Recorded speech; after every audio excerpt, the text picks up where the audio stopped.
What is going on, everybody? This is Dan the Altar Dad, and I figured I'd do a random live stream. This is not very typical of me. So I'm watching all about the Hardrock 100. Digging in.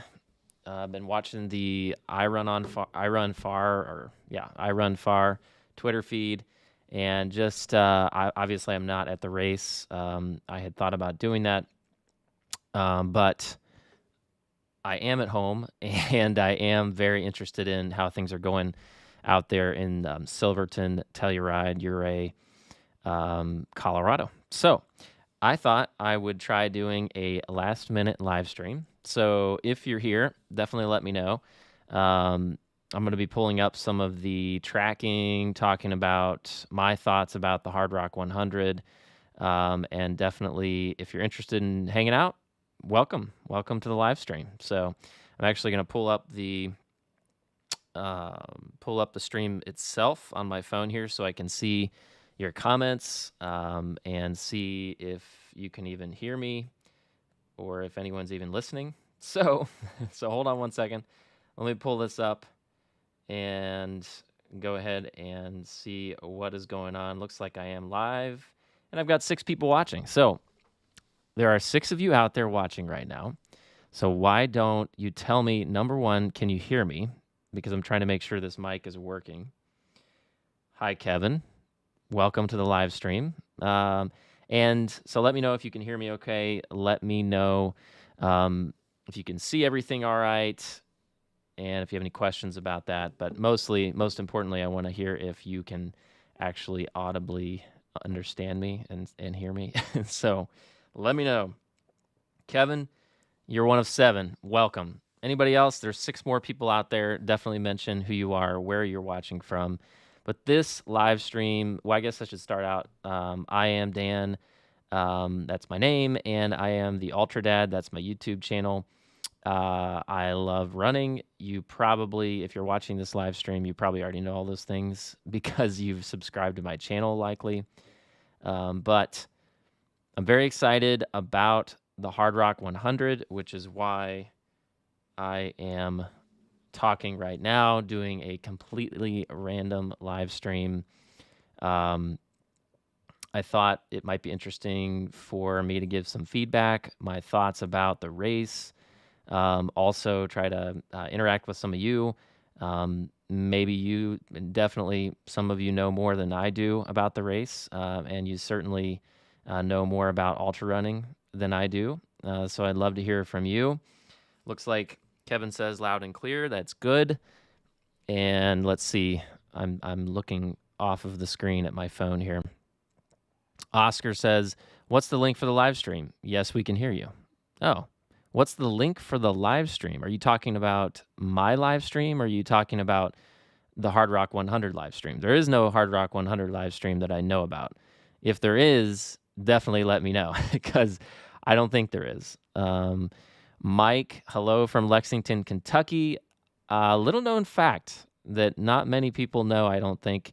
I am a Kentucky boy. I was born in northern Kentucky, so some of you may not think that's true Kentucky, but I was born in Covington, Kentucky, and when my dad joined the military, we moved around the country and around the world, and I never lived in Kentucky again, but all my family is from northern Kentucky.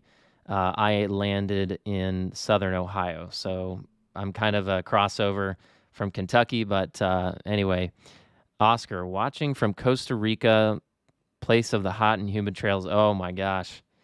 Yeah, humidity. Let's talk about humidity. Right now, if everything had gone well, I would have been in Silverton, Colorado.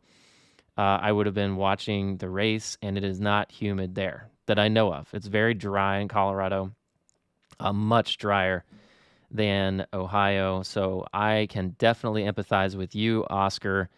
I ran tonight. I went about 8.5 miles. By the way, that's going well. So we'll get into that a little bit too. But very humid, very, very sticky and hot. And you may not know that. I'm in Ohio. Some people may think that's far north. It's not at all. It's north. It's much further north than Costa Rica. So I guess I shouldn't be complaining. I'm sure it's much more humid there, but it is very, very humid. So definitely dealing with that today in my training. What's going on, Steven? Ultra Trail Steven, thank you for joining. Maybe we can twist Ultra Trail Steven's arm and get him on here live. That would be awesome.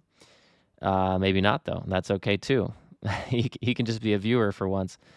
Ultra Trail Steven, wonderful YouTube channel. I'm sure if you are subscribed to my channel, you're probably subscribed to his. But just got back from Idaho and Montana, from the, I always get this wrong, the Beaverton? The Beaver, shoot. Sorry, Steven. An amazing race that he just has been slowly releasing footage of. I cannot wait to get the full scoop from the race itself. But man, what amazing scenery that I've seen so far. If you haven't checked it out, definitely check out the first couple videos that he's released. So Dan South, howdy, what's up? Where are you from, Dan? You from a beach? I think that's a beach in your picture, but I can't really see. Ultra Trail Steven says, I don't know if I can join from my phone. Yes, you can. Beaverhead. Why can I not remember the name of this race? I have to say, it's not a race that a lot of people talk about, but they should, I think. And hopefully after his video from the race is released, a lot more people will be talking about the Beaverhead 100K. Quite frankly, Steven, I'm not really sure why that's not a golden ticket race. I guess it's maybe not fast enough for that. For Western states, golden tickets, those races are typically pretty fast.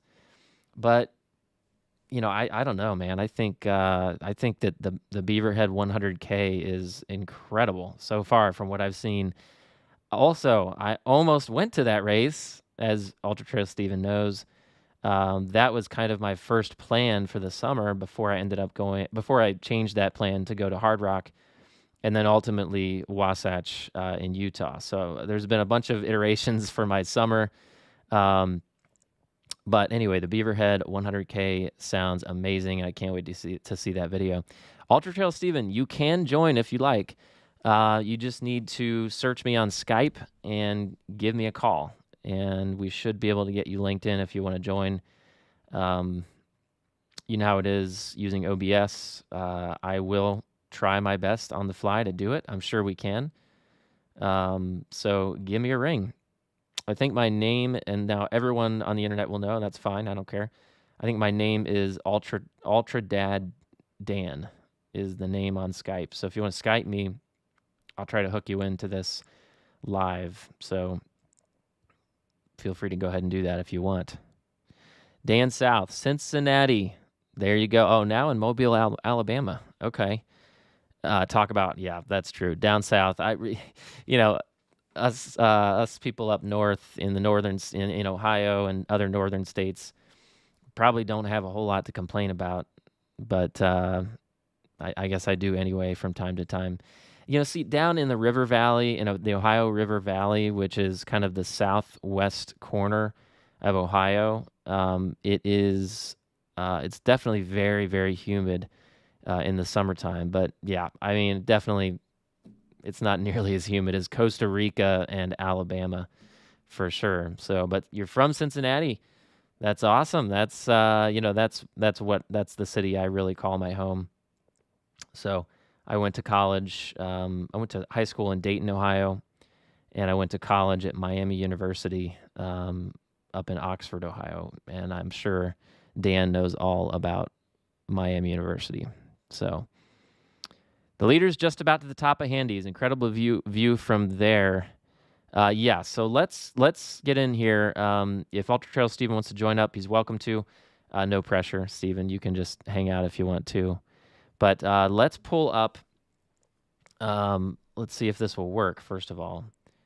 Let's pull up the map here, and we can take a look at where things stand. Let's take a look here. So right now, Dakota Jones still has the lead, which is amazing, by the way. Like, I don't know if anyone really, I mean, he's an amazing runner, amazing, talented athlete, but did anyone really predict that he would be right now leading Killian and Francois? I mean, I think everybody thought, in fact, during Dakota Jones' interview, he's very humble during his I Run Far interview. If you haven't checked it out, definitely check that out. But he kind of jokes and says, we all know that Killian and Killian and Francois are going to be the first two. So I'm just in a battle for third place. That's what he said during his interview. And look where he is right now. Let me see if I can refresh this map here. Let's see. So let's get in here. Let's see if I can zoom in a little bit. There we go. Okay, let's back it out. There we go. All right. Thank you for your patience. Like I said, this is totally on the fly, so hopefully it's interesting and we can keep it, keep it exciting. I don't know. So let's take a look here. We've got Dakota, Killian, Francois. Looks like, they're right at handies right now. Now, I will say this tracking map progress has been pretty amazing. Like, I wonder what they're all wearing. Are they wearing spot trackers? Are they wearing Garmin trackers? What are they using to track this with map progress? Because it's pretty awesome. It's not always updating. I've seen a couple times where I assumed someone got passed and then it updated and I realized it was just that person's GPS was not updating. All right, I'm falling behind on the chat. Sorry, guys. Let's take a look here.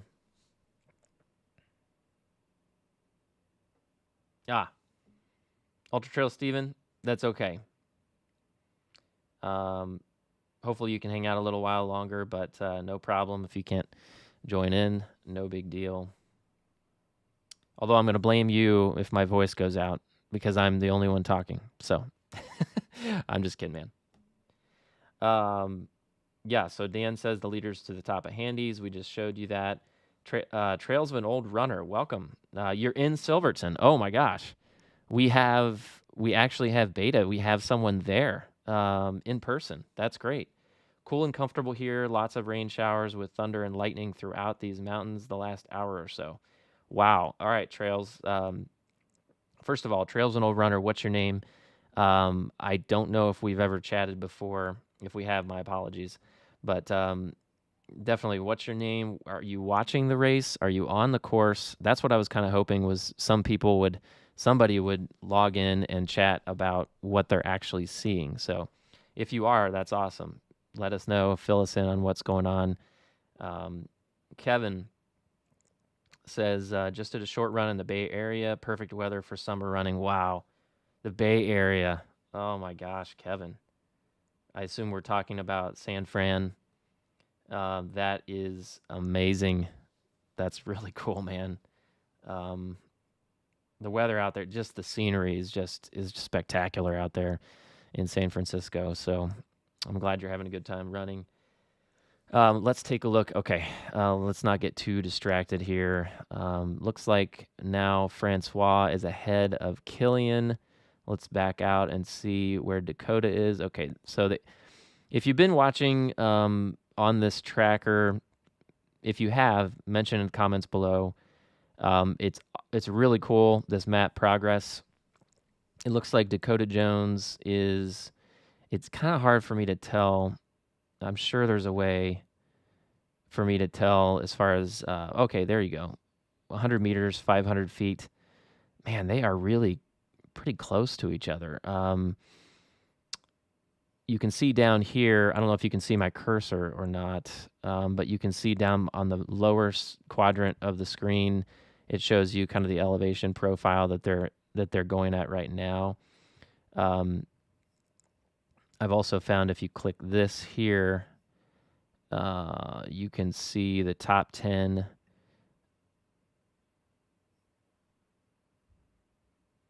Yeah, it's a graph, time, hours, distance. That's not really what I was looking for. Hold on a second. Let's view. No, that's not what I'm looking for. Okay, anyway, there was a way for me to tell where they were on an elevation profile, depending on who you had highlighted. So I'm going to go to full screen so that we can see the map. And then we'll talk a little bit about some of the athletes and where people are. Let's see what people are saying here. Man, thank you for doing this. Nikola Michkovic. I'm sorry, Nikola. I hate butchering last names. But anyway, Nikola, yeah, of course. Happy to do it. Kevin Holtgren, just across the bay from San Francisco, but was along the water. Wow. You know, there's something. Anyway, side note, the smell of the ocean and salt water has got to be one of my favorite smells ever. Anyway, that's really off topic, but when I get to go to the beach, man, that is one of my favorite things. Also hearing seagulls flying around for some reason, just I don't know, it just makes me feel good. Anyway, so all right, so let's talk a little bit. So we got Dakota Jones still leading ahead of Killian at this point. Let me go back in here. Let me see if, oh boy, how do I get out of this?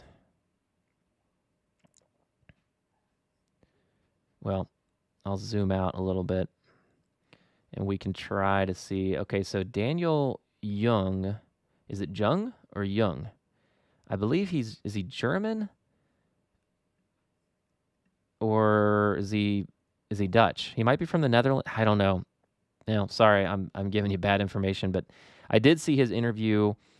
I did see his interview with I Run Far. I don't know if it was Brian Powell or Megan Hicks. They do a great job, by the way. If you haven't checked out their Twitter feed, of course their YouTube channel as well. But they were talking to Daniel Jung, and he was definitely going to be one of the potential favorites for the race. So he's doing well. Looks like he is in 4th place right now, behind Dakota, Francois, and Killian. Let's back up a little bit. Right now we've got Jeff Browning, I believe, in 5th, and Courtney Dauwalter, oh my goodness, in 6th place. I mean, obviously, if you haven't heard of Courtney, you probably haven't been ultra running very long or been a fan for very long, but she's just amazing. Probably, you know, as we all know, she's probably the best female ultra runner right now currently. There are a couple other very, very talented runners like Maggie Gutturl. Also, well, now I'm on the fly. I can't remember all the names, but there's a couple. You know, a good dozen females leading the world right now. Courtney is at the very top, obviously. She was kind of running with John Kelly. I'm zooming in here on John Kelly. She was running with him for a little while. I don't know if he's still that far back or if he just hasn't updated, if his tracker just hasn't updated, because they were kind of running together. Courtney may have pulled ahead. It's hard to tell. John Kelly, you may or may not have heard of him. If you're a fan of the Barkley Marathons in Tennessee, shout out to Ultra Trail Steven, who lives right next to the course. John Kelly lives around there too, or used to live around there. I'm sorry. See, it just updated. Look at that. It just jumped. I don't know if you saw that. So if that's accurate, he is not he's definitely falling a little bit behind Courtney. But anyway, John has finished the Barkley Marathons. He then moved, I believe, out to England and lived there for a while. And I think he just recently moved back to the States. But he was in England for a while. Let's see what else is going on in the chat. Trail's an old runner. Christine. Okay. Christine, welcome to the channel. We've never chatted, but I follow your channel. I'm just hanging out in town. Looking forward to watch the racers kiss the rock. Wow. That's awesome. That's amazing. I wish I was there with you. As many of you may know, I was going to be in Silverton, Telluride, and Ouray camping with my family this summer. It was going to be amazing. It was going to be a 2-week trip. I actually just changed jobs, though, kind of unexpectedly. And so that, in combination with some of the expensive gas prices, we were going to be towing a camper. All those things together, those were the factors that led to me canceling that trip this summer, unfortunately. But I will, mark my words, I will end up back out in Silverton. This is amazing. It's so much fun to watch. So you don't have to worry about me. I'll be out there, maybe even next year. I don't know. But I will move heaven and earth, as they say, to get in there. So anyway, Christine, congratulations. You are there. I hope you're enjoying it. It is just, I mean, just looking at all the pictures. I've been to Colorado, a handful of times, but that's just looks like a really special part of it in the San Juan Mountains. So enjoy yourself, Christine. What else do we have here? Larry. Each runner's wearing a spot tracker. Okay. All right. That makes sense. It seems like some of the races like to use the spot tracker. I've done quite a bit of research on these GPS trackers. Garmin actually has, I think, a better tracker, but it's about twice the cost. So maybe that's why they go with Spot. The Spot trackers are a little bit cheaper. There's a couple other brands that are good brands for GPS trackers, but the Spot tracker is kind of, I don't know, it's kind of a go-to, it seems, for some of these races. So it's almost, I don't know if mindless, kind of. Like, you don't have to really use it at all. You can just kind of just plug and play, and it'll track you throughout, whatever event you're doing. In fact, there really aren't too many settings you can mess with very easily. There's no screen on it. The Garmin, what is it? The Garmin Mini, I think is about $350, $400. So it's a good $150, $200 more than the Spot tracker, I think.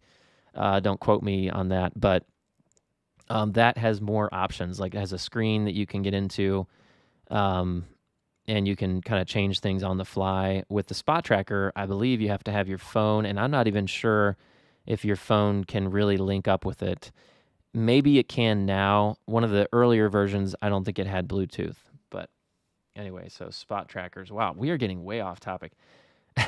I mean, that's just me. I kind of bounce around, so hopefully it's somewhat relevant tonight. Ultra Mom. What? Ultra Mom? Ultra Mom? I'm Ultra Dad. Nice to make your acquaintance. Thanks for joining us. What's your name, Ultra Mom? And where do you live? Or, sorry, that sounded... Where are you from? And tell us all about it. Do you have a channel? I mean, Ultra Mom? This is the first time I've been hearing about this. She asks, I assume she asks, would this be the biggest upset ever if Dakota won? I don't know about that. I mean, it'd be a big upset, I think. Dakota's an incredible athlete. He has a lot of experience, but at least listening to his interview with I Run Far, he's taken a bit of a break. He went to engineering school. So I'm not, it would definitely be an upset, because obviously Francois has been on an absolute tear with 100-mile ultramarathons around the world. So especially, UTMB, it's just crazy what he's been able to accomplish. And then, of course, Killian. Oh, my gosh. I think Killian overall might be the best male long-distance runner maybe of all time. He can do many different distances. I think he won Zagama. Maybe not. I'm sure he won it. He must have. I'd bet on it. All right, let's see what we got. Oh, my mom's joining. Hi, Mom. I'm glad you like the map. It's great. Let's see. Trails and Old Runner, German. Okay. Great. Awesome. I actually, a little off topic again, I used to live in Germany. My dad was in the military, so we moved around. And I lived in Germany for 3 years. So, as a kid, a lot of good memories from that time. Dan South says, interesting to me. I've seen people eating pizza, quesadillas, burgers, etc. I don't eat that stuff in races. How about you folks? Yeah, it really depends on. It's just person to person. I mean, let's as I'm speaking, let's keep looking here at what's going on with the tracker. That's something that I have not figured out. Nutrition. It actually, if you watched my Mohican videos from Mohican 100 last year and this year, you know that both years I DNF'd, and in large part it was due to an upset stomach. We're talking about like nausea, and so I cannot claim to have any real idea as far as what works for me at this point. And that's the thing. It's a person. It's everybody has their own system that they have to work through, because when you're getting to the line, crossing that line of overexertion, and extreme amounts of mileage during a race, 50, 60, 70, 100K up to 100 miles, even 50 miles. It depends on how much training and experience you have. But the diet and the nutrition becomes a huge part of whether you'll succeed or fail, I think.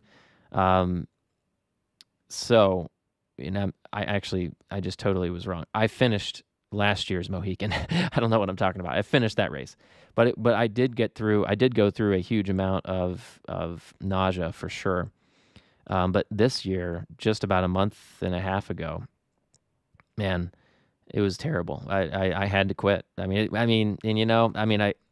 could have toughed it out potentially, but I was looking at how many miles I had left, 45 miles with that kind of, nausea, and I just decided not to do it. But that can be a huge issue. And so, what do you eat? Well, I think the more you can eat regular food, the better you are. But most people can't really. After a while, their bodies just kind of reject normal food. So with the Wasatch 100, that's my last big race of the year. I'm going to try just doing liquid calories, I think, at some point. I'll try to do actual food, probably up to about 50 miles. And then I'm going to switch over to nothing but tailwind, which seems to be what works for me. So anyway, long answer to your question. Eduardo Sanchez says, and welcome, Eduardo. I'm glad you're joining us. He says he won it and set the new course record. That's right. In fact, that's right. That's reminding me of his interview with I Run Far. He broke it by, I think, 15 minutes. And that actually included about, I think, 10. Well, he's run the race, I think, 10 or 11 times. We're talking about Zagama now, which is, I think, it's about a 24-mile race in Spain. So a pretty short race when it comes to trail running. But he has run it like 10 times, and he's multiple times set course records, breaking his own records. And this time he broke one of his own records by 14 minutes. So that's pretty incredible. All right, we got 44 people joining us. Welcome. Real quick pause, and I'll get back into the chat. My name is Dan. I'm the Ultra Dad. And my channel is all about running, ultra running, especially trail running. And I kind of did a last minute live stream tonight. So welcome. I figured, the Hardrock 100 is going on right now, and it is just so exciting to watch. And we're not watching it an actual live stream video. So I figured, hey, we have a map. This map progress that I have on the screen is really good. By the way, it's from the Hardrock website, Hardrock 100 website. They've provided this live tracking, for the race. But I figured, hey, we can watch the tracking and talk and chat a little bit, and see how things are going. So Let's see. All right, quick. Let's go through the chat. Nicola says, long ago, Dakota won over Killian, one of the rare ones to do it. Was that at Zagama, Nicola? And if I'm mispronouncing your first name, I'm sorry. Was that at Zagama, or are we talking about Hardrock? Because Dakota's run Hardrock several times. I think you're talking about Zagama. I'm not sure Dakota ever won the Hardrock over Killian. Yeah, Killian won Zagama almost 10 minutes faster. I thought it was 14, but I could be wrong. Ryan Piat. Yep, 2012, I think. Trans Gran Canaria. So we're talking about just like a race. Trans Gran Canaria. Dakota beat Killian? Incredible. Yeah, 2012. So Dakota, no offense to Dakota, but he's not a spring chicken, as they say. Although he is, because I saw he's only 31. I think but he just has a lot of ultra experience because he's not one of these new runners. I mean, he's been around for a long time, 2012 and even earlier, I think. So let's see. Dan says, I could write the book on how to F up an ultra. Yeah. Couldn't we all, man? I mean, seriously, like, it's hard to figure these races out sometimes. And I think that's one of the keys is every race is so different.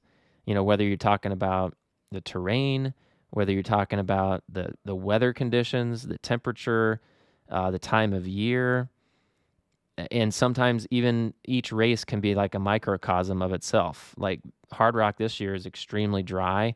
Apparently there's not much snow on the course at all. So definitely every race is so different. And that's why I think it's kind of neat that ultra running, that's so unique for, if we look at other types of distances with running, you look at marathons. Yeah, the courses can be different, sure, different elevation profiles, but in general, a marathon's a marathon, right? It's a road race that goes 26.2 miles. And there's plenty of, relatively flat ones out there. But ultra running, and especially all kinds of ultra running, even trail running in general, like trail marathons, what have you, can just be so different. And it's so much fun because it doesn't get boring, right? Not to mention the fact that you get to be in a beautiful place, see, so much in the way of all the nature you get to see, the animals, things like that. So anyway, let's see here. Yes, Nicola says Zagama is a marathon distance. So it's a true marathon? For some reason, I thought it was like 24 miles. I might be wrong. I don't know. So let's look at some of these other athletes here and see how they're doing. By the way, I'm sorry if I'm not looking straight at you. I'm using my laptop for the camera, so I'm not used to that. So if I'm looking down, it's because I'm looking at the screen. So I'm sorry about that if that's the case. Let's see here. I'm going to get out and try to...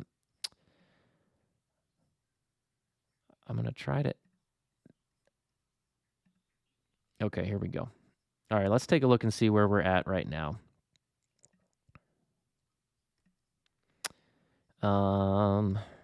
Okay. Dakota Jones still leading the race. We've got Killian Jornet now. It looks like, wow, this is an interesting development. Let's zoom in. I want to get to some of the other runners as well, but I thought Francois was ahead of Killian. Again, I think some of this may be, things not updating, but right now it's showing Killian in front of Francois, and I thought Francois was in front of Killian just a little bit ago. I'm not sure. All right, we're going to go back. Let's go back here a little bit. Let's see Daniel Young. He's in fourth currently. Looking on here, I love how you can see, I love that you can see, the terrain here. There's handies, so it doesn't look like Daniel Young is to handies yet, unless I'm just totally missing this. Let's X out of this here. Okay.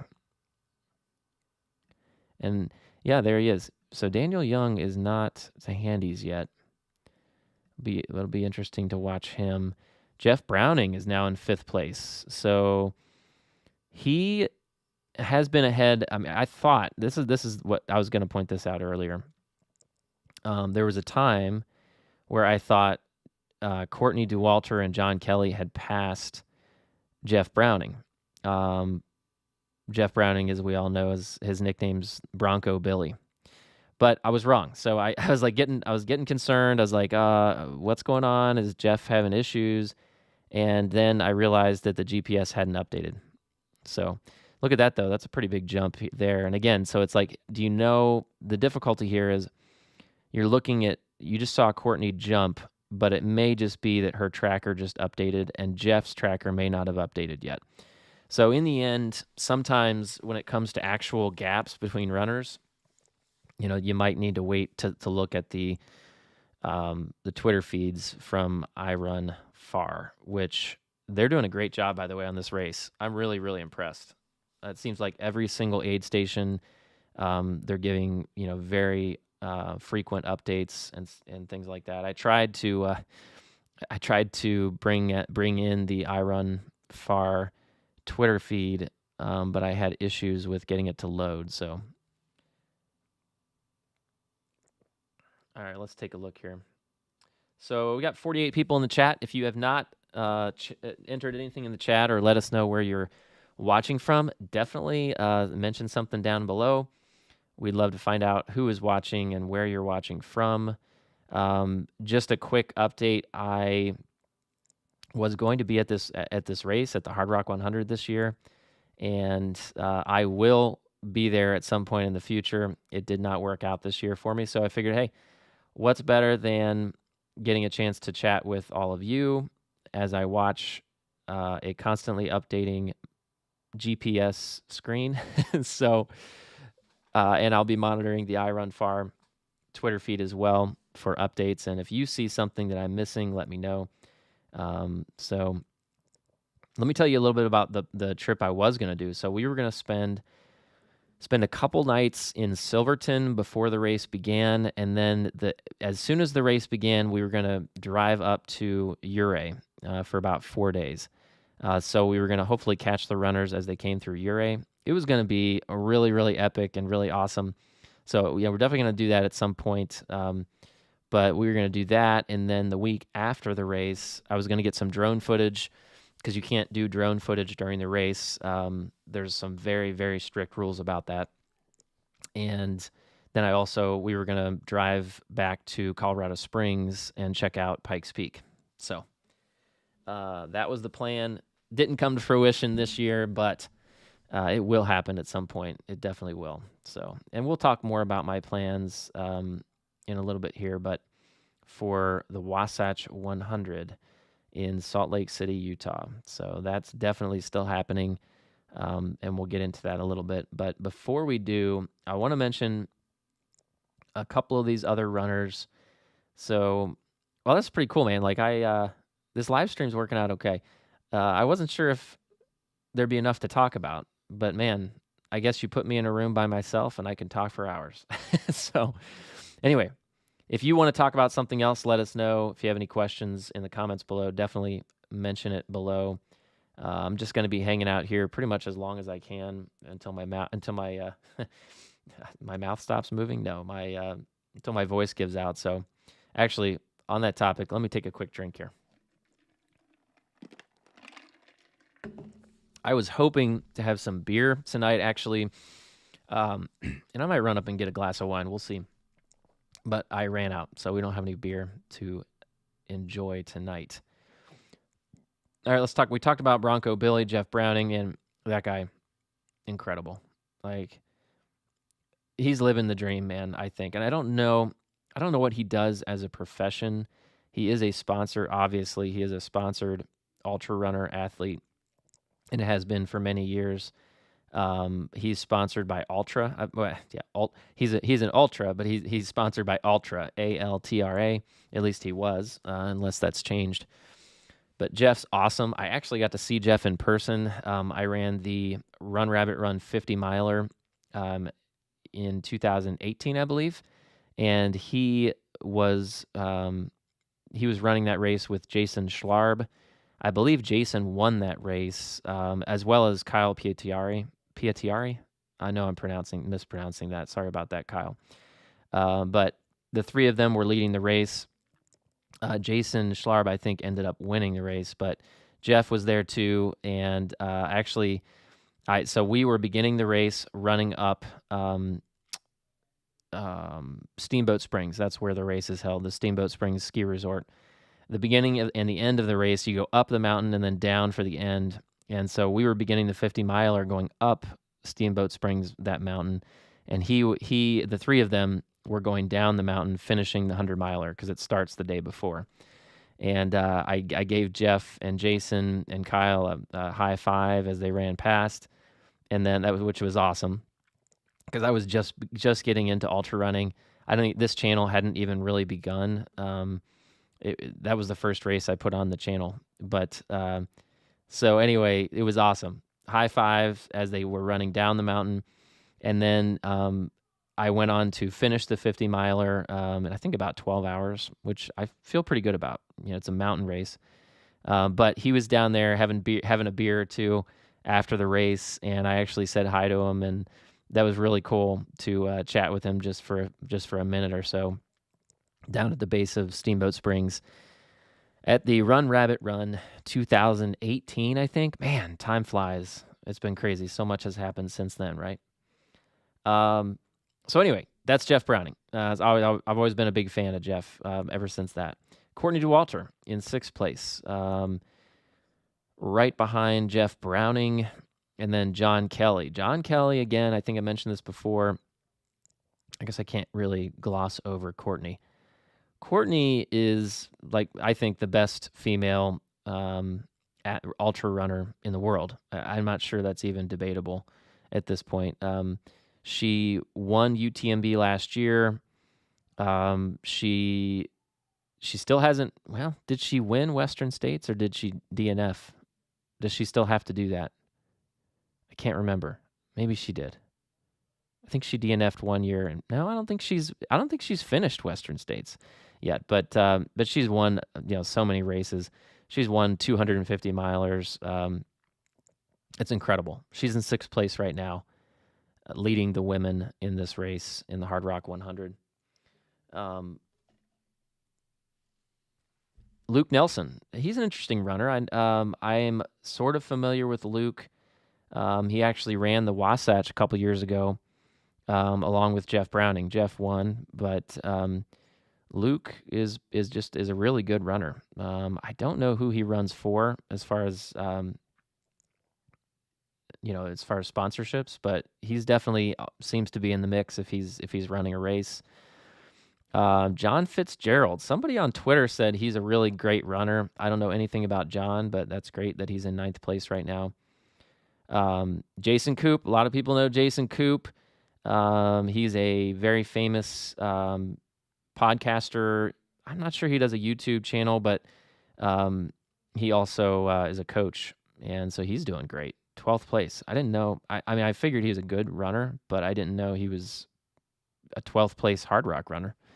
Then you got Nick Curry. That's Jamil Curry's brother. I saw that him and Jamil were running together earlier in the race. Nick Curry is really good. In fact, I think he ran Western. Did he run Western States this year? No, I don't think so. But I think he won. He won at least a couple races this year. So he's really good, really talented. And the brother of Jamil Curry, who is, if you look down here, Jamil is running the race in 20th right now. That's really great, actually. I think that's better than he's making up some ground. Let's go back up. I don't know Eric Lee. I don't know Matthew Fortuna, Brian, Matthew Van Horn, Steve Moore, Darcy PQ. Yeah, Darcy is a really famous athlete, ultra runner, and she's in 19th right now. And I think that makes her the 2nd female right now. So doing just really well. And Maggie Guturl, I always feel like I mispronounce her name, but Maggie is right now 21st overall, just behind Darcy. I kind of expected Maggie to be clear in second on her own, but just because she's just such an amazing athlete. She's run Barkley with Courtney I think very recently, and just an amazing athlete. And then going on down, Stephanie Case, I saw her in an interview with I Run Far. She's actually she is and I don't know how I remembered all this, but she is a human rights lawyer who lives actually in Jordan. So Stephanie Case, she came out for the Hardrock 100 back to the States, and she works for the United Nations. So interesting story there. Let's keep going down here. I want to mention there's Dominic Grossman. I recognize that name. He's a good runner, that's for sure. There's Megan Hicks from I Run Far. She both did the helped with the coverage for I Run Far with her husband, Brian Powell. And she's also running, and I believe it's the second year in a row, I thought, which does bring to mind, like, how do you run 2 years in a row at Hardrock? Maybe she just is a veteran. I don't know. Maybe because she did so well last year, they invited her back as a top performer. I'm not sure. And then there is a gentleman that I wanted to talk about, Gavin Woody, and I don't know where he is right now in the race. I hope he's still running. 87th. This is the guy I was actually going to follow during the race when I was out there. I had talked to him. I actually met him at the Fat Dog 120. I think that was in 2019, the race that I went up to, and I DNF'd. A lot of DNFs for me, by the way. So I'm hoping to change that.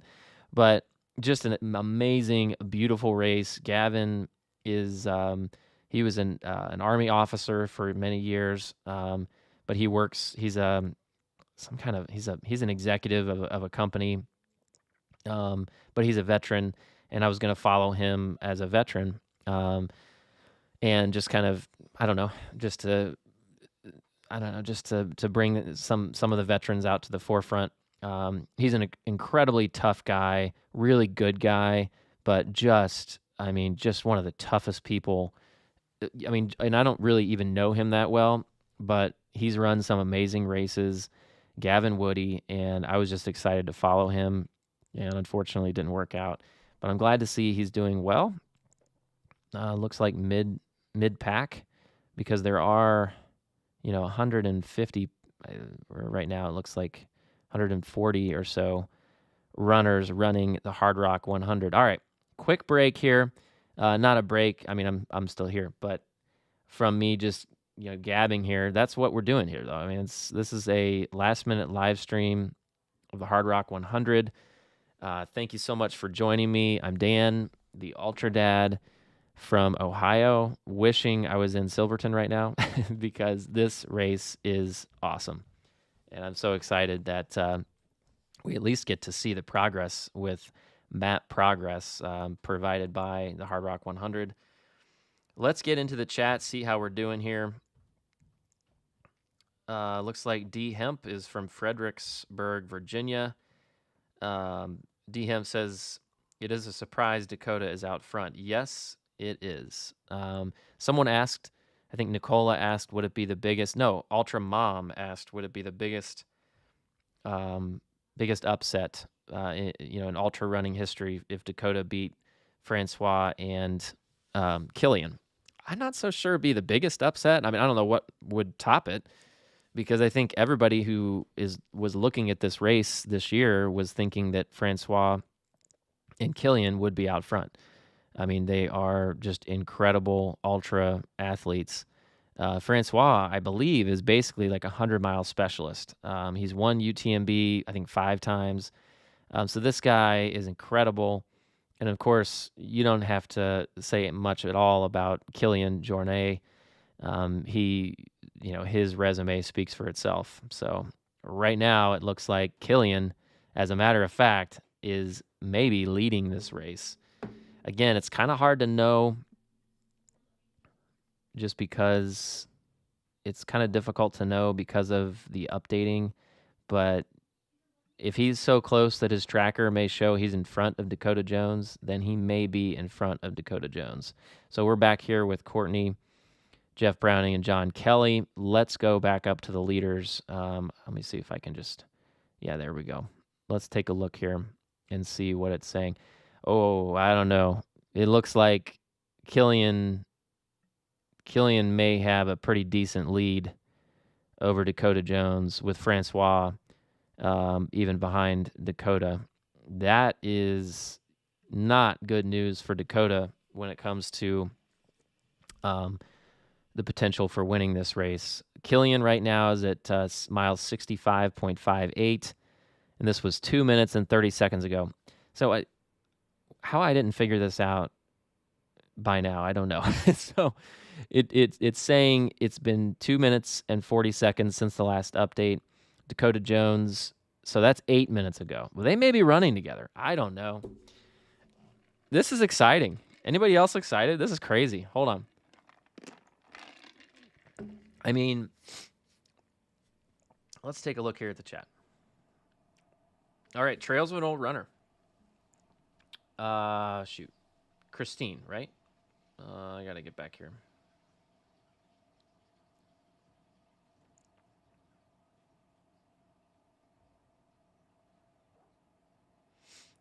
Trails of an Old Runner says, weather settled down nicely. Sky is clearing in all directions except the east. No lightning or thunder can be seen or heard, though, from Silverton. That's awesome. I mean, because that is one of the frightening things about being up high like that is lightning. I have a story or two myself about being up high with lightning, but that's good to hear that it's settling down a bit. Caleb Garlip, every time I get in good shape, I screw it up. Yeah, tell me about it, man. Yeah, ultra running it can be a jigsaw puzzle, and you got to have all the pieces in the right place. And if there's something missing or doesn't fit exactly, then you can really be in a lot of trouble. D Hemp asks or says, Nick and Jamil started conservative around 45th. They have progressed very well. And that really, yeah, and D Hemp says that Courtney Dauwalter won Western States in 2018. Really? That may be true. I'll take your word for it. She DNF'd maybe more recently than that. Yeah.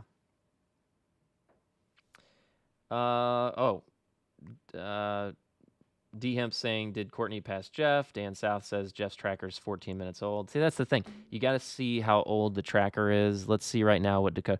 So Dakota just updated. He's still ahead of Killian. Or at least he's close. Maybe they're together. We're going to need to see the iRun Far update.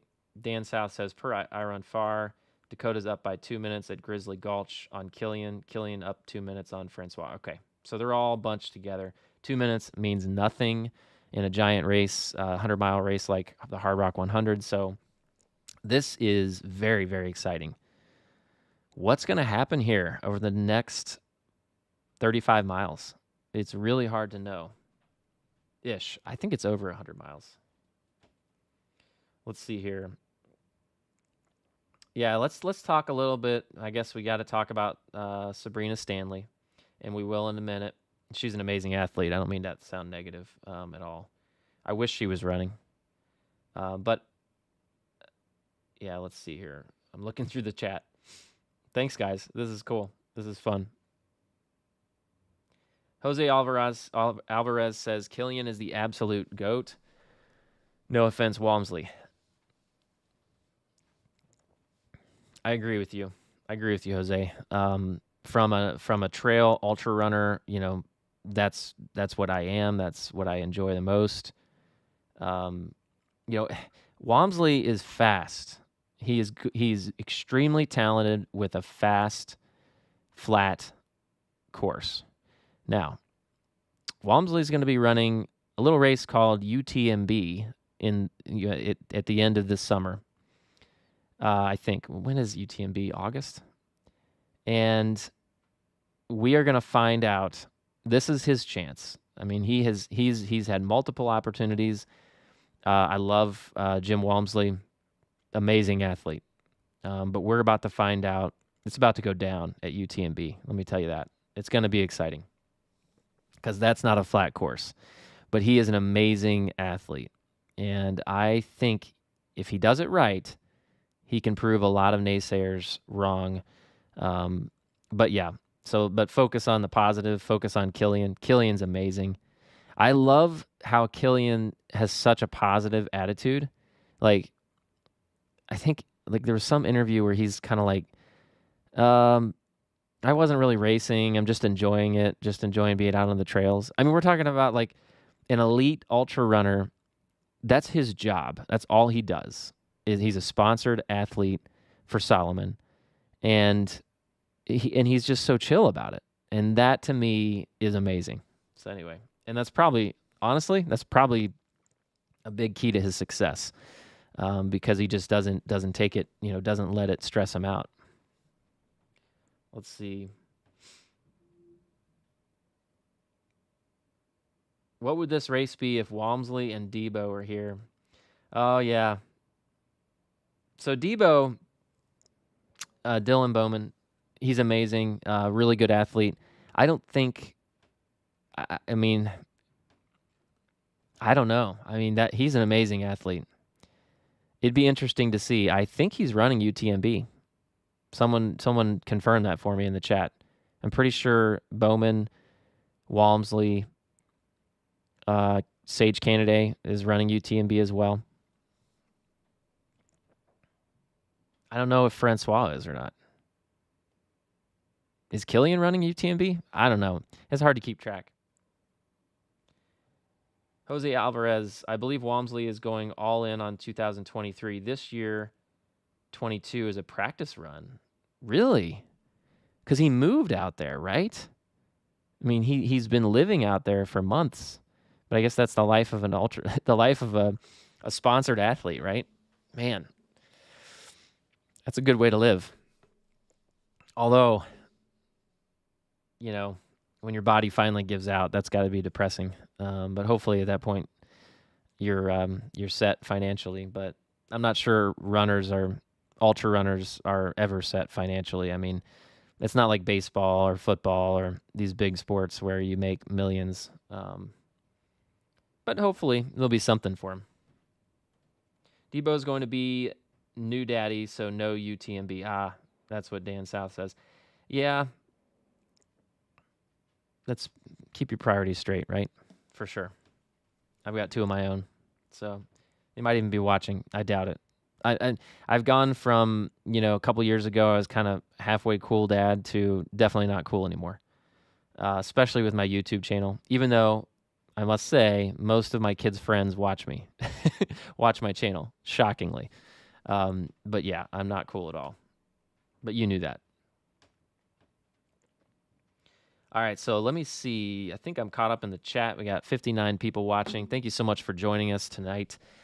Watching the Hardrock 100, we've got this tracker up from the Hardrock 100 website. They've been very nice to have this for fans of the race this year. Map Progress is the company that is providing it. Obviously, I'm not sponsored by any of them. I'm not, there's nothing. We're just watching. We're just having fun.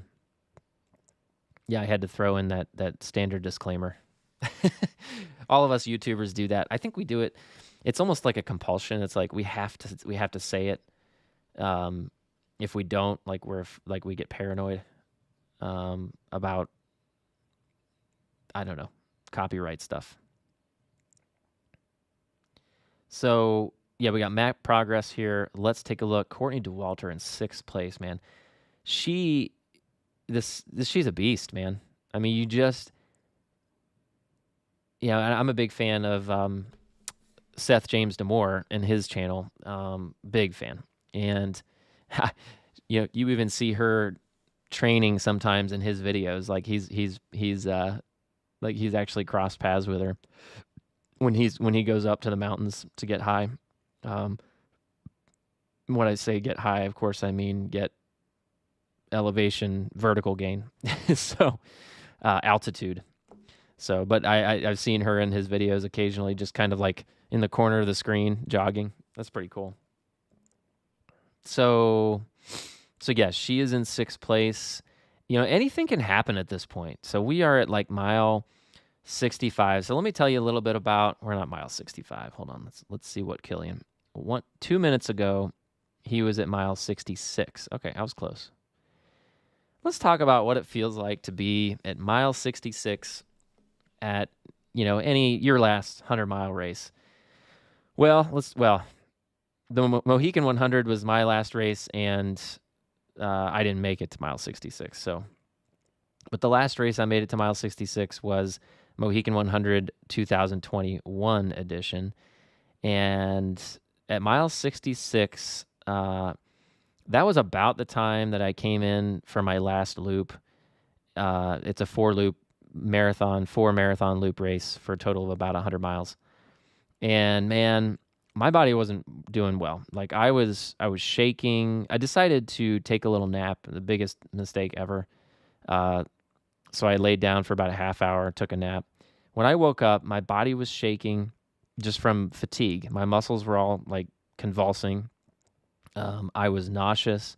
I was definitely, calorie deficient. It was pretty ugly, man. And the only reason I finished that race was because my good brother, Will, he may be watching, I don't know. He said, dude, like he was doing much better.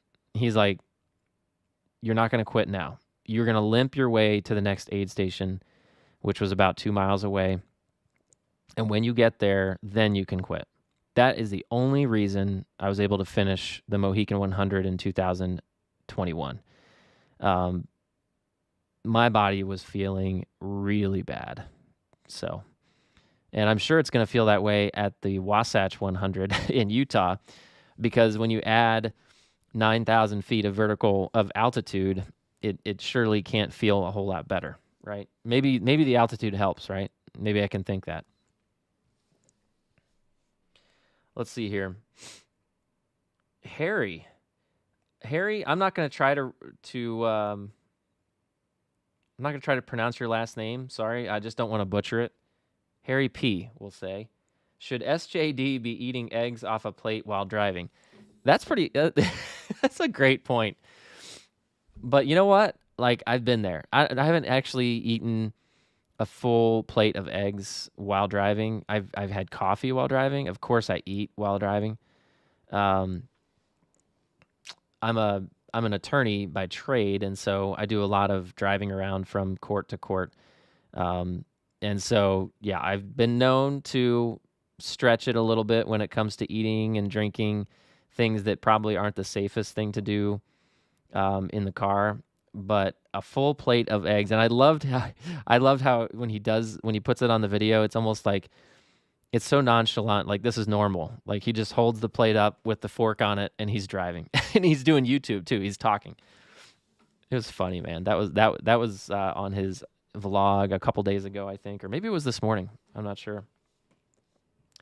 SJD, if you're watching, definitely give us a shout out in the comments below. We'd love to hear from you. He's probably not, though. He has a little tiny baby at home, and I'm sure sleep is not that easy right now. Cheryl, welcome. Longtime viewer of my channel. Thanks for joining us. What are you doing to train for the altitude at Wasatch? All right, very good question. Basically nothing at this point. So if I'm completely honest, the altitude itself, I have not been doing much for. The vertical gain I've been working on, lots of, all the hill work that I'm doing. My trails are great with that. The altitude is a whole nother story. And I don't honestly know what I'm going to do right now about that. I'm not going to go out and buy a $5,000 altitude tent. So despite what you might think, they don't pay us that much with YouTube. But so I'm not going to do that. One thing I am going to do is I'm planning to go down to the Smoky Mountains. It's not really high, but it's, 3 or 4,000 feet is better than nothing, kind of, I think. So I will do that in August. Be on the lookout for that. It's going to be fun. It'll be a fun video. So I think I'm going to be meeting up with Ultra Trail Steven. It's going to be fun. Nice little collaboration opportunity. And he's going to give me a little tour of the Smoky Mountains. So that's going to be awesome. But so I'll do that. And then I am going to show up a couple days early to the race in Salt Lake. My brother Will is going to be pacing and crewing me and kind of chauffeuring me around the city. He's going to be driving most of it. So we're going to go up high. We rented a Jeep. So we're going to go high somewhere, maybe one of the ski resorts, and just kind of hang out for 5 or 6 hours the day or two before the race. So, I think that'll be helpful. I don't think it goes higher than 11,000 feet. If it was going to 14, like it does here with the Hardrock 100 and in many places in Colorado, then I definitely would have to show up a couple days, probably a week early. I have done a lot of backpacking in Colorado. I've done a lot of skiing in Colorado, so I'm used to the 10, 11,000 feet. I can handle that, I think. So anyway, long answer to your question, Cheryl, but that's what I plan to do. Ultra running is life? Question mark. I love that. What's more mentally draining, a long day in court or a long day on the trails? Definitely court. The trails are so much fun, You can beat my body up, and I can run a 50 mile or whatever. Like, I still have a smile on my face. I still am enjoying it. You put me in court for a full day and I'm done. Like, put a fork in me, I'm done. I'll come home, have a beer, and get some sleep for the next day. So, yeah, definitely court is more draining, I think. Let's see here. Dan South says, so it does look like Killian may have at least caught up with Dakota. Dan lives on the Gulf Coast, and he runs races in Colorado. It's very difficult, but if you go slow, it's doable. You lived on the Gulf Coast, or you live? You said I thought you said you lived in the Bay Area, but maybe I'm just, yeah. Is that, let me see. Is that white sand on your little tag thing, your little picture? I don't want to click on it because then I think I'll lose. I'm afraid I'll lose the stream. Let's see, John Knowles. And if so, tell you what, man. I absolutely love the Gulf Coast. That's where we typically go to the beach. Those white, the white sandy beach, the pure, like almost like confection sugar, powdered sugar beaches. Amazing. If anyone on this stream has not been to the Gulf Coast, you got to go. It's so different. I've lived in Virginia Beach. No offense to the Atlantic coast people, but that Gulf Coast sand, you just can't beat it. Ultra running is life, says, cheers, brother. Thanks, man. Well, I assume thanks, man. What's your name? Do you have a channel? Because that's a pretty cool name. I like that. I wouldn't say it is life, but man, I've gotten pretty obsessed with it, to be honest. Obsessions aren't good, right? But I guess if you're going to have a habit, you might as well make it a healthy one. All right, let's get in here and see what is going on. So Francois, how long has he? Oh, that tracker, 31 minutes? They must be, and I know I sound so spoiled, but 31 minutes is a long time. So we really have no idea where Francois is, unless I haven't been checking I Run Far very religiously at this point. Just trying to keep up with the live chat, the live stream. 71 people, what's up? Anyone who is just joining, welcome to my version of the Hardrock 100 live stream. So, we're just talking about the race, following the tracker. By the way, you can also just go to the website, thehardrock100.com. They have a couple different versions of the standings. One is more updated than the other. This is awesome. It's like the actual tracker with the map. So Francois, yeah, don't be deceived. It's been 32 minutes since his tracker has updated. He very well may be hanging out with Killian and Dakota. Killian's 7 minutes ago. Dakota Jones 3 minutes ago. So it is on, folks. We're at mile 67. As you can tell, the miles are getting a little slower now. These guys are climbing up thousands of feet, and they already have 67 miles under their belt. But it is on. Look at these guys. Like, they have got to be all lumped together at this point. Let's see here. Dan South says, haha, my pick is from a plane overlooking Mount Etna, just about to land in Catania, Sicily. Oh, okay. I thought that was a beach. That's how little it is on my phone. Anyway, Justin George. Also, the Gulf Coast beach sand doesn't burn your feet like East Coast sand. Lived in Ocean City for 10 years. Yeah, I don't really remember. I lived in Virginia Beach for a couple of years. My dad was stationed over there when he was a pilot in the Air Force and flight surgeon. And so I don't remember how hot the sand gets. I just remember the Atlantic coast sand is very, like, the grains are really big compared to the powdery sand on the Gulf Coast. I've just fallen in love with the upper Gulf Coast of Florida.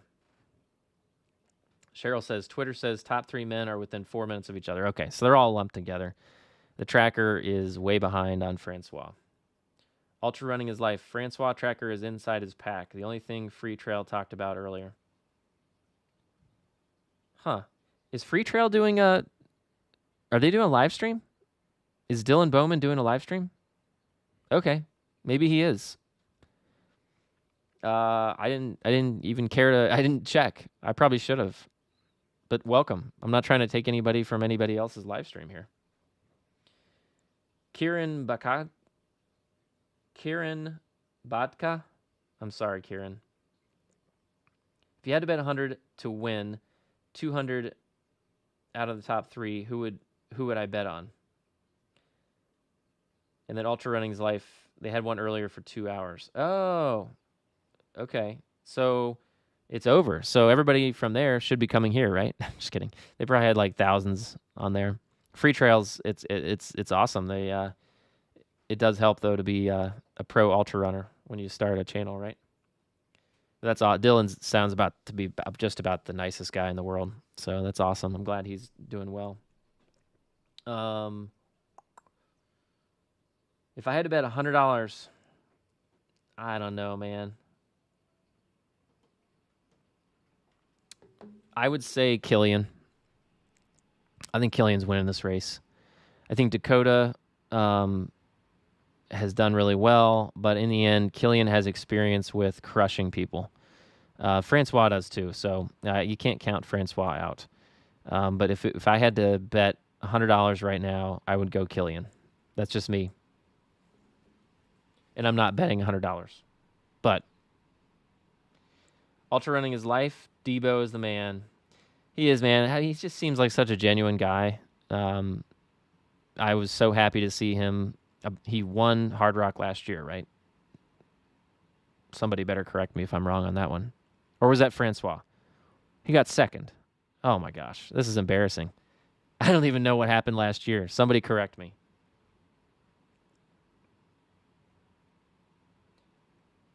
It was, Debo, Corinne, and Michael Wardian. That's awesome. Michael Wardian is an interesting character. I saw something maybe on his Instagram, ship trader or something. Like, does he do sailing or something? I don't know. Like, he seems like just a very interesting character. That's great. Okay, so Debo was second. Yeah, I knew Francois won, but I was thinking maybe Debo had run the year before or something. Okay, he got second. Yeah, I mean, and that's huge. That's amazing. I mean, I'll take second place behind Francois any day of the week.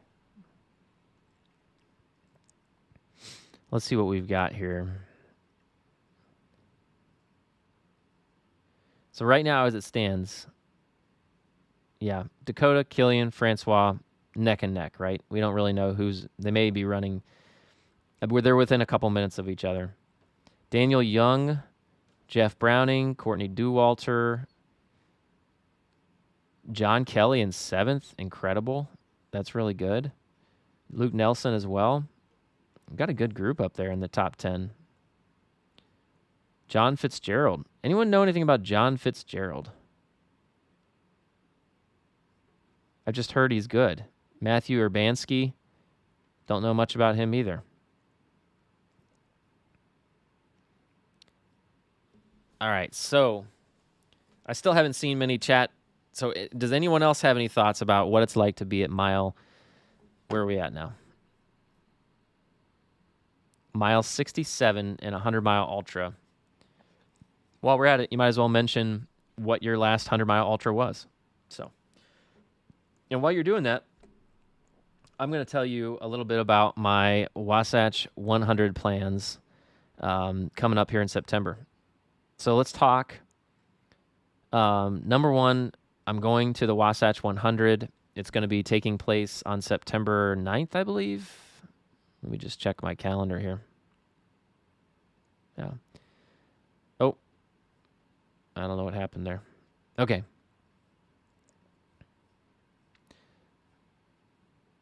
So September 9th in Salt Lake City, Utah, it is going to be amazing. So I can't wait. The Wasatch 100, if you don't know anything about it, it's a Hardrock qualifier. It's a Western States qualifier. It's a UTMB. I'm sure they give it like the max points. It's a brutal, it's an amazing, epic race. And I've kind of had it on my, a bug in my ear to do it for at least 2-3 years. Pretty much as soon as I got into ultra running, I decided this was one of the races that I wanted to do. It is especially isolated, especially difficult because and remote. It's in the Wasatch mountain range, which runs just outside of Salt Lake City, just above Salt Lake City, basically.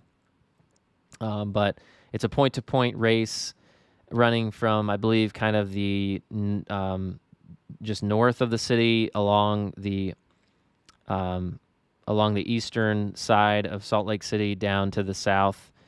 Goes about 100 miles, and it's a brutal race. It's known to be a very hot race at times. There's lots of wildlife out there, bear country, lots of cats out there as far as I know. So it's going to be crazy. It's going to be amazing. I just can't wait. I'm not making the same mistake I've made in many races by not bringing a crew, not bringing a pacer. So I am bringing my brother. Wait, Siri, I didn't tell you anything. Sorry. Siri just thought I said something to her. But when I said her name, she didn't say anything. Anyway. So my brother Will is going to be joining me. It's going to be awesome. We're going to have a great time out there in Salt Lake. And he's going to be crewing me, pacing me, and basically making sure that I'm safe. He's my medical staff. He's a nurse practitioner, so he has the expertise that I don't in the medical field, so he can kind of monitor me, make sure I'm not having any issues. Which will be good with the altitude and everything. He'll be able to really take good care of me. So I'm so excited about that. It's going to be awesome. So the Wasatch 100 on September 9th. Going out, I think, on Wednesday night, catching a late night red-eye flight. And then I'll have Thursday all day to hopefully get high, go up to... Again, I mean altitude high, go up to Brighton or Park City and just get high up in the mountains to acclimate before the race starts. The race starts about 4,400 feet. goes all the way up to about 11.5, and then goes all the way back down. And there's a bunch of ups and downs, about 25,000 feet of vertical gain and loss. So a pretty gritty race when it comes to the vertical gain at altitude. It is just known as a very, very tough race. So the Wasatch 100, I like them tough, man. I always bite off more than I can chew, and I'm just hoping this time I have not. So let's see. Killian, 68.67 miles, 2 minutes and 30 seconds ago. Dakota, 68.25 miles, 3 minutes ago. They're right there, neck and neck. And Francois apparently is in his pack, and 43 minutes ago was the last update.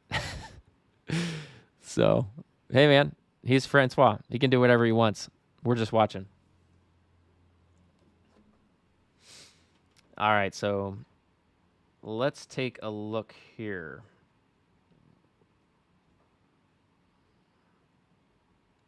Michael Wardian claims pickleball helps with his running fitness. That's awesome. I have a funny pickleball story. I will not, if my mom's watching, I will not mention it in detail, but in a brief summary, my mom got injured while playing pickleball with myself and my daughter and my dad.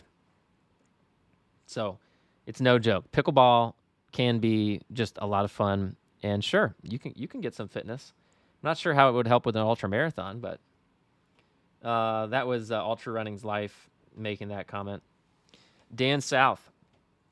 Both Debo and Francois were under the previous course record. That's amazing. See, that's another huge story here, is the fact that we are talking about a potential course record. I mean, a real potential that they're going to set a course record here. And not only one of them. There may be multiple runners setting course records this year. I wonder if it has anything to do with the fact that it's so dry and there isn't that much snow, because I'm sure the snow slows people down quite a bit. During Killian's interview with Iron Far, he mentioned that it was going to be fast just because of the conditions. Nick Curry's up to 12th. That's awesome. You know, I bet Nick and Jamil, I can kind of relate because my brother and I run all the time, but I bet Nick and Jamil decided, all right, man, we'll see who has a good day, but we'll run together for a little while, and then if one of us feels better, they should take off, and that's probably what happened. Ultra Running's Life. Mile 67 feels like running through mashed potatoes while breathing through a straw made of coal. That's awesome. Yes. Yes. At mile 67, everything hits the fan. We'll just say that. Best of luck at Wasatch, says Dan. Thank you so much. Ultra Running's Life. Have you listened to Run Single Track podcast? Finn, the host, is from the Wasatch area. You should reach out to him for some trail beta. Well, that's awesome. No, I've not. And I'm going to need to do that. I have been watching Silly Runner, I think it's PSILLEY Runner. That he has a YouTube channel. Check it out. And he is going to be running the Wasatch 100. Silly Runner, if you are watching, definitely comment below. But so I've been able to see some pretty cool stuff, see some of the terrain, and kind of familiarize myself with it. He's been running different sections of the course, which is awesome and been very helpful. So D Hemp says, doesn't it take about 3 days to get acclimated? Yeah. Well, yeah, I don't have 3 days. You're probably right. Well, really, to truly become acclimated, I think it takes like 3 weeks for your body to really adjust to the altitude. But I've gone skiing in Colorado twice now. Yeah, twice or 3 times out at Breckenridge. Breckenridge gets up to, I think, 12, maybe just 10,000 feet. And I pretty much drove into Breckenridge and then the next day went all the way to the top and skied. Now, of course, I wasn't up there for hours at a time, but I would spend a lot of time pretty high. So, knock on wood, hopefully, knock on wood, right? Hopefully that I'm not cursing myself when I say that I think my body does okay with altitude. I will say at the Fat Dog 120, I think it was more the vertical gain than it was the altitude because it's not very high there. It's only like 9,000 feet. But that was a rough race. But I was also very inexperienced. I've run maybe 600 milers since then, so not finished all of them, but um, I don't think I can compare. I don't think I should think about the Fat Dog DNF too much. But yeah, it does take it. I mean, the more time you have, the better, right? To acclimate to altitude. I'm just not going to have a ton of time, so I'm not trying to win the race. Just want to finish. Let's see. Diego Contreras, regards from Mexico, from Blaze the Trail Team. That's awesome. Diego, thanks for joining. Is that a YouTube channel? What Blaze the Trail Team? Tell us about it. I'd like to know more. Dan South says at Diego Contreras. Oh, hola Diego. And Kieran says I'm from Colorado, 2 hours north of Denver. Awesome. Kieran, are you at the race? Are you just you're just saying you're from Colorado? If you're at the race, that'd be awesome to hear. All right, so let's look at these standings here. Killian, let's see where he's at. 68.67 miles. He updated 8 minutes ago. So really right now, Diego and Killian and Francois, still his tracker's not going so well. So they're probably all together. And that's exciting. That is so exciting. Looks like maybe they're taking their time now. You know, they have so many miles under their belt, so much vertical gain and loss. So they're definitely slowing a little bit. But Courtney in 6th, my goodness. I'm gonna say right now, Courtney is gonna catch Jeff Bronco Billy. She's gonna catch Daniel Young. I think Courtney Dauwalter is gonna finish 4th in this race, maybe even 3rd if Dakota, Francois, or Killian, one of them blows up. Courtney Dauwalter is amazing. Just phenomenal. And that word's overused, but it's very appropriate for her.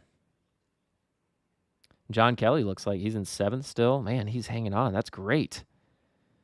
And John doesn't really come from a high altitude background. Like, Courtney, Francois, Killian, they all have high altitude, right next door to where they live, right? I think. But a guy like John Kelly, he lives in a relatively flat area. So Nick Curry in 12th, like we said. Jason Koop in 15th. That's great. I just saw some shift in the standings. I'm not sure. It's so hard to know. Right now it is 8:54 Mountain Time, just about 11 p.m. here on the East Coast. And we have 71 people watching. Thank you so much for joining us. So I wasn't sure if anyone would join us. I'm happy to see that some were interested. My phone's going to die here, and then I'm not going to be able to see the chat as easily.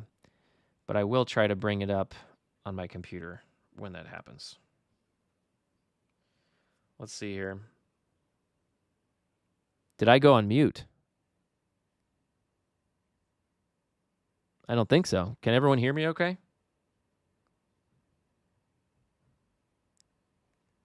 Can everyone hear me? Make sure you mention if you can hear me or not. I think you can hear me.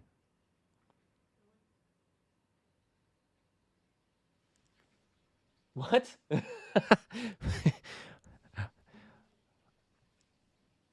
My wife just looked at me, kind of strange, from off camera. If you can hear me, great. If you can't, let me know. Okay. Cheryl can hear me. Kieran can hear me. Eduardo can hear me. All right. Everybody can hear me okay. It sounds like Dan, maybe his phone went on mute or something. Or on, yeah. Sounds like it's not the stream. So, let's see.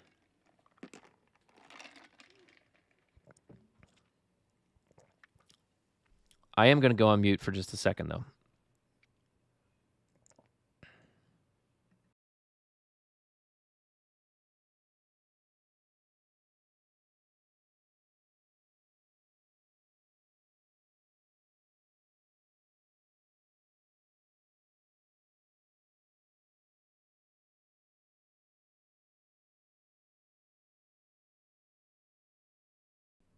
All right, I'm back.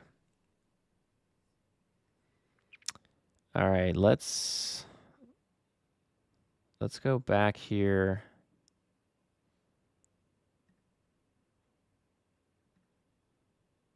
Okay. All right. Let's go back here and see what's going on with the map. All right. I just had to refresh things.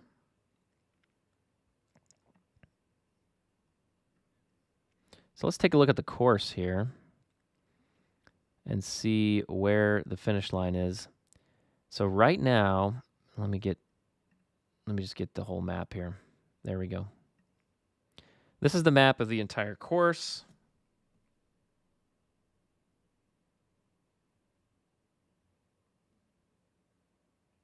No way. Ultra Running's Life says there's a Puerto Vallarta race by UTMB. That's incredible. That sounds like a destination race for sure. So check that out. That sounds awesome. With multiple distances, 50K, 50 miler, 100K, 100 miler. That's incredible. Okay, so let's take a look at, this is the course. And hopefully you can see my cursor here. Can you see it? Oh, maybe you can't see it. Okay. I don't think you can see my cursor, but you can see the start finish. And you can see where the runners currently are. So let's zoom in a little bit here. And each of these little bubbles will show you a group of runners. So there's 6 runners over here. There's 6 runners over here. 85 runners. So you can kind of see how much the field is spread, which is, I think, a testament to the incredible talent of these elite runners. I mean, you look over here, 85 runners are way, way back.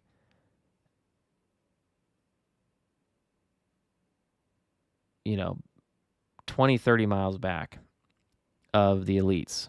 And then you kind of have like a second group, like a chase group here.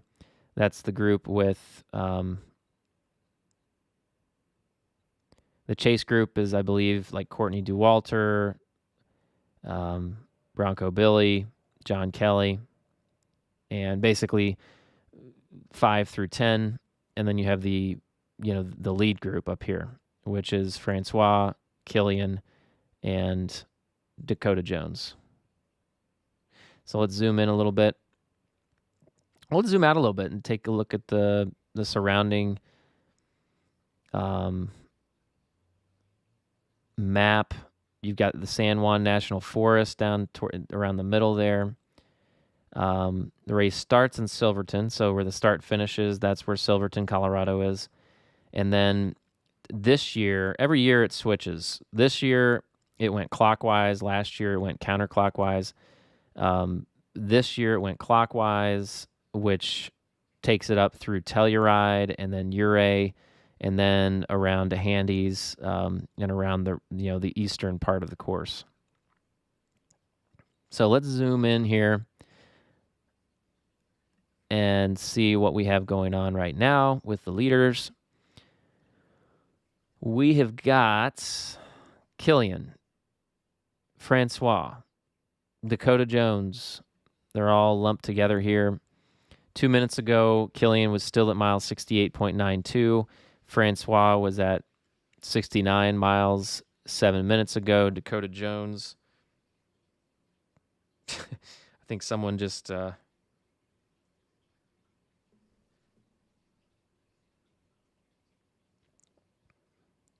yeah, I don't know how to filter out the hacker. Sorry. I wish people wouldn't do that to a live stream.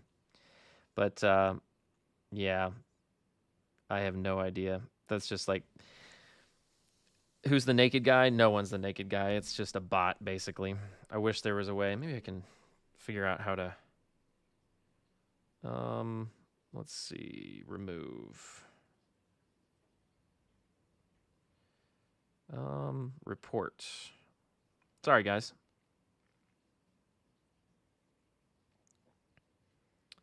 What are we going to put?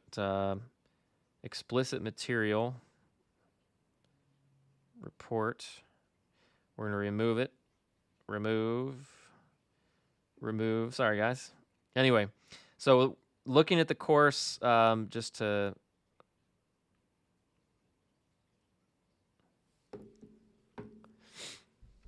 see where we're at. We've got, again, the top three kind of lumped together. And again, it's hard to know who's in the lead. I will try to jump onto iRunFar's Twitter feed and see if they can show us more. And definitely anyone else in the chat you can mention too, as I fiddle with the map. So hopefully we can see more. Daniel Young or Jung, I think is how you pronounce it, in fourth place, has fallen quite a bit behind.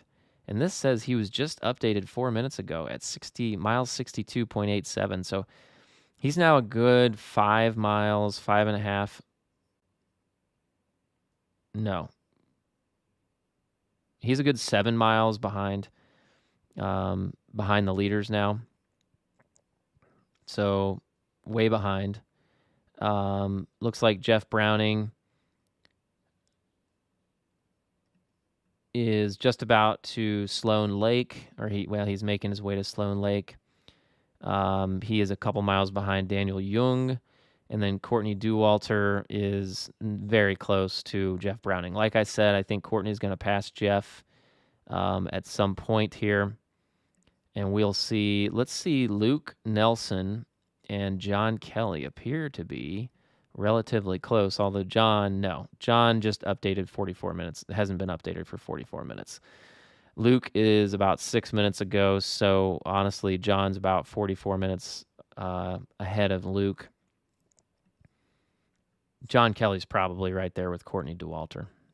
So hard to really see.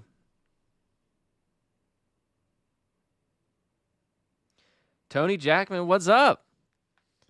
Tony, it's good to see you, man. Tony was at the Mohican 100. It was very fun to get to know him a little bit. He stopped by and said hi to my brother and I after my brother finished this year. And so anyway, welcome, Tony. Glad to have you. Alberto Acosta, what time do you think that the head group will be back? I don't know, because they're definitely slowing down quite a bit, as can be expected with a 100-mile race. It's hard to know. I think someone said 25 hours is a really good time. So I don't know what the course record is. If someone can put it in the chat, definitely do that.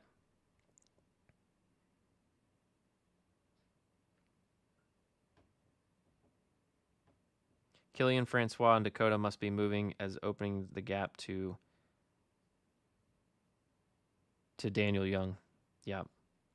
Alberto Acosta arrived to the end. Yeah. Yeah, Dan, that's right. Report and block. Greg, how dare that bot hack in, idiots? Not on the Hardrock 100 live stream. Well, first of all, let's be clear. This is not the Hardrock 100 live stream. This is the Ultra Dad Hardrock 100 live stream.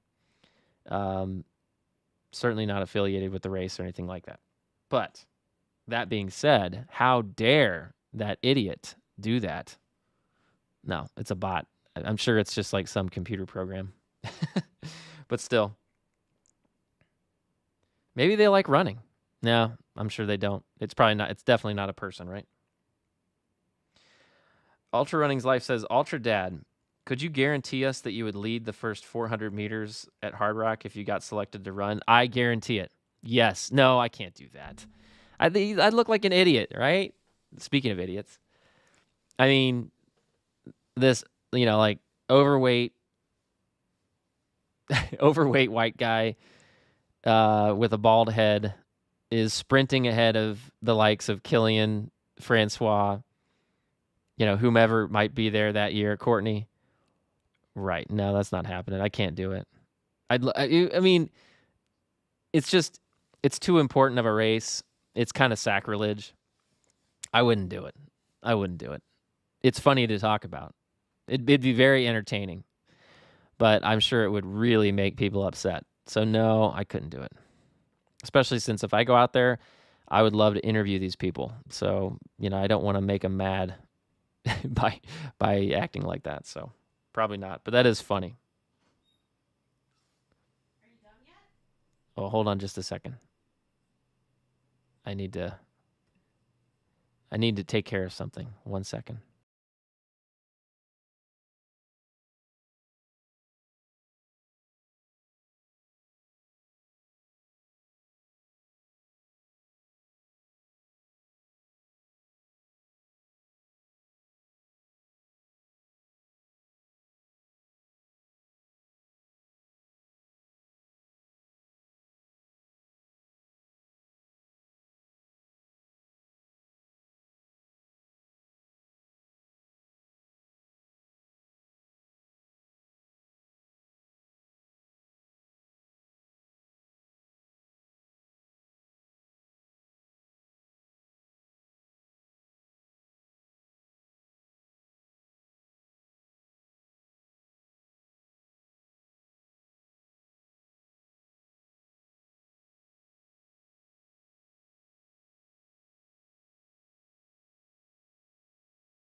I'm back.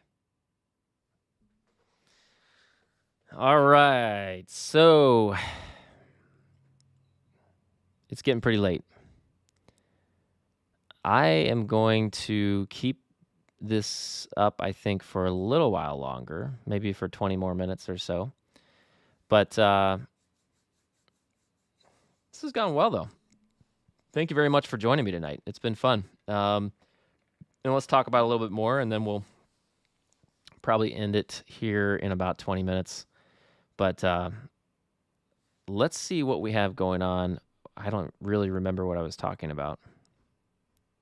Oops.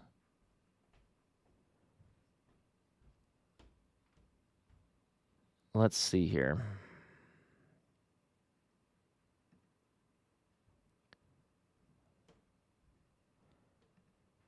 All right. So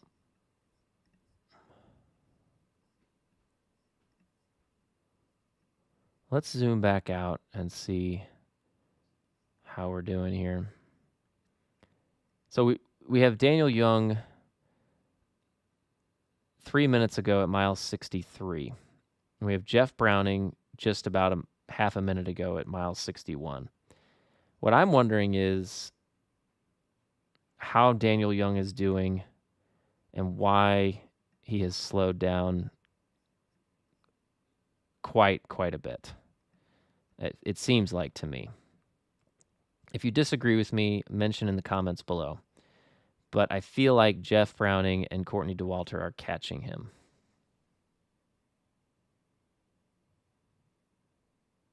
"22 hours is the record," says Alberto.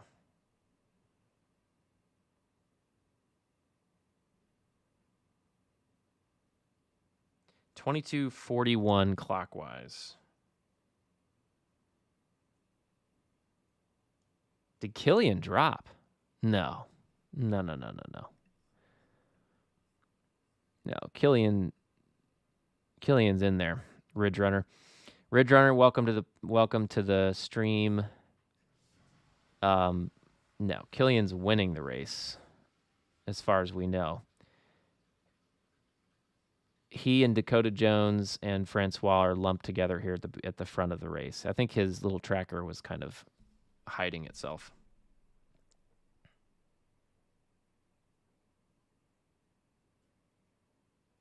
Yeah, Dan is right. The trackers, so this is a really cool tool. I really map progress. I hope that more races use it. But nothing's perfect. So they're all wearing spot tracker GPS devices. Some of them have the spot trackers in their bags. Like that, you have to keep it out so that the satellites can connect with it. So Francois, man, his wasn't updating for like 40 minutes or so. But now it's updating again. This is saying 20 minutes ago. So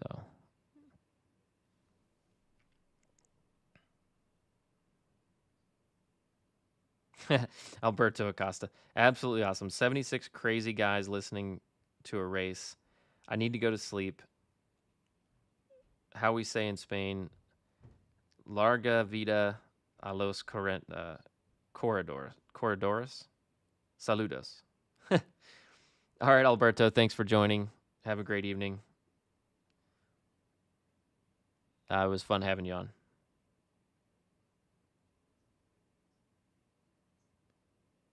Cyberman says, seems like Francois and Killian are together about a half mile ahead of Dakota. At least Killian is that much is that much ahead of Dakota.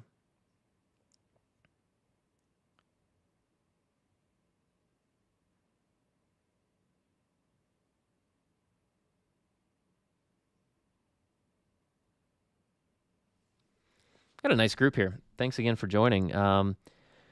So like I said, it is getting late, so probably another 10 minutes or so, and I will end the stream. It's very exciting.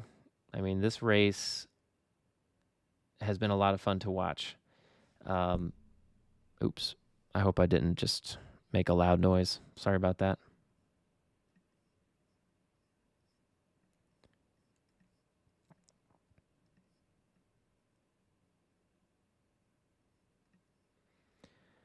While we have a chance, let's go back and see how we're doing with some of the other runners. So we'll go John Kelly 55 minutes ago.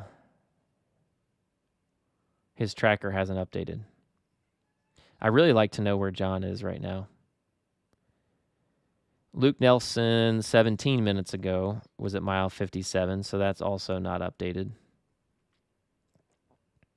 John Fitzgerald updated about 1 minute ago, and he's going 5 miles an hour. I really don't know how accurate that is, but he's flying if he's going 5 miles an hour. So let's keep backing up here. So then there's a pretty big gap.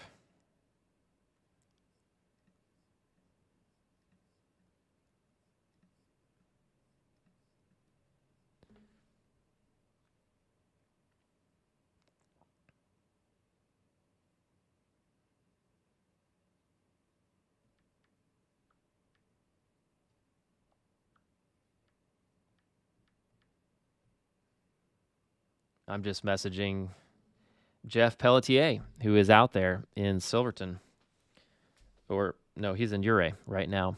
If you haven't checked out Jeff's channel, definitely do so. Just an amazing channel. A lot of fun to follow his adventures. I was hoping maybe he'd be able to join us, but not tonight. We'll definitely get him on the channel at some point here.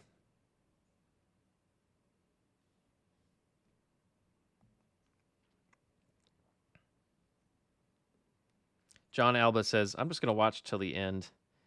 It's 8:15 p.m. here in West Coast, Canada. And Tony Jackman says, good luck with your training, Dan. Can't wait to watch your progress for the race. Thanks, man. Yeah, I'm putting a lot of eggs in this basket. I'm really going to try to do my absolute best at the Wasatch 100, so it's going to be a lot of fun. And John, yeah, this has been fun, been exciting. Cheryl, I appreciate you joining us. It has been fun. A lot of people. You know, I thought about I did the Western States 100 lottery live stream a while back, maybe 9 months ago, and I thought it'd be fun to have a live stream during the Hardrock or during Western States. Probably should have done it for Western States as well. Nick Curry at mile 51, he updated 3 minutes ago, so he is doing really well at this point. Let's get out of this full screen mode and take a look. Nick Curry is in 12th. So, okay, so he was in 12th before, so that hasn't changed. John Kelly in 7th. Courtney in 6th still.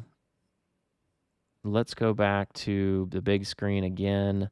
Zoom out. Let's go look at a couple other runners. Jason Koop is coming in there around mile 51. Matthew Fortuna. I don't know anything about Matthew Fortuna. And Matthew Van Horn. And Brian. Sorry, guys. It's probably giving people headaches here. Brian Ostrike. I don't know anything about him. Jameel Curry.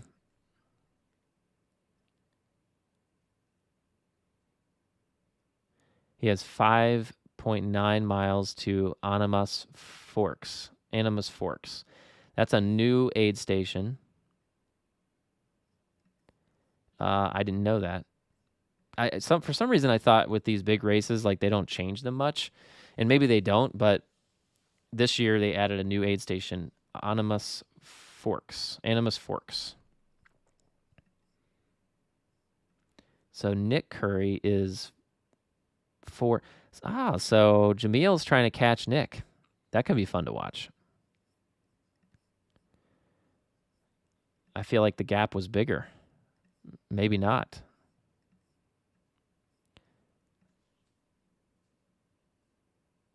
Let's see what's.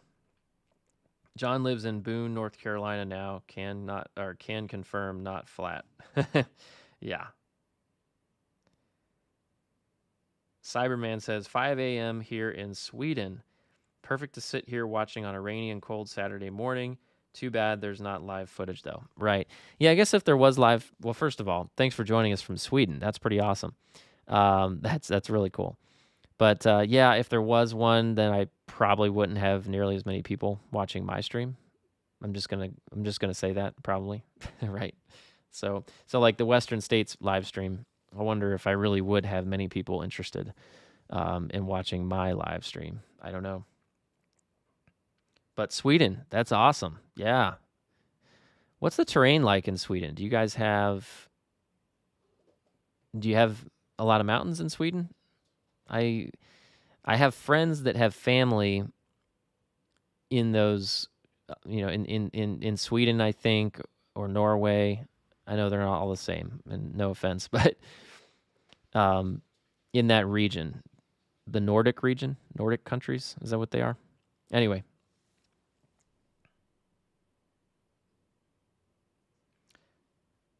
Animus Forks is an old mining town. You can get to Engineer and Cinnamon Passes from there. That's cool. I wonder who the aid station captain is for that new aid station. That's what's something that's really neat. I think I would love to at some point have an aid station at a big race like this. That'd be a lot of fun to just go back year after year. That'd be a lot of fun.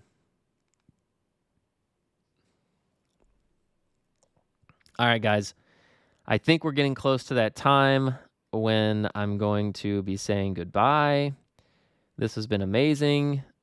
I really appreciate everyone watching. I had no idea that there was this many people interested in. Well, I knew that there was this many people interested in the Hardrock 100, but wasn't sure that people would be interested in this live stream. So I thank you so much for joining me. If you have any final thoughts, definitely hit me up in the comments below. My final thoughts are I need to get out to Silverton, and I need to get out there soon. Those are my final thoughts. This race is absolutely amazing. And doing this live stream, watching this this race unfold is highly motivating for me with my upcoming race in Wasatch, in the Wasatch Range, the Wasatch 100 in Salt Lake City. And I guess, with that being said, just a quick training update. Things are going pretty well. I've had some really good weeks, 3 weeks now, where I'm in the, upper 30, 40-mile range. I'm continuing to push the mileage. I'll get close to 50 at the end of this week. Next week, the goal will be to get in the 50s. And so I feel really good about that.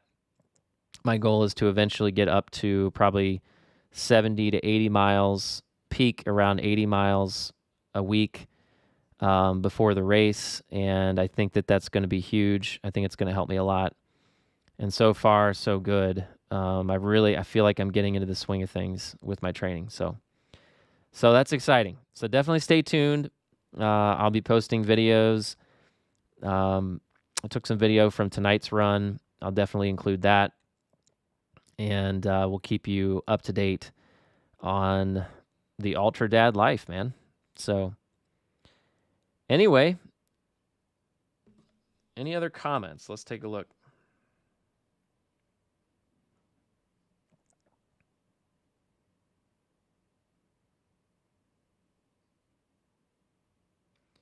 There's some mountains in Sweden.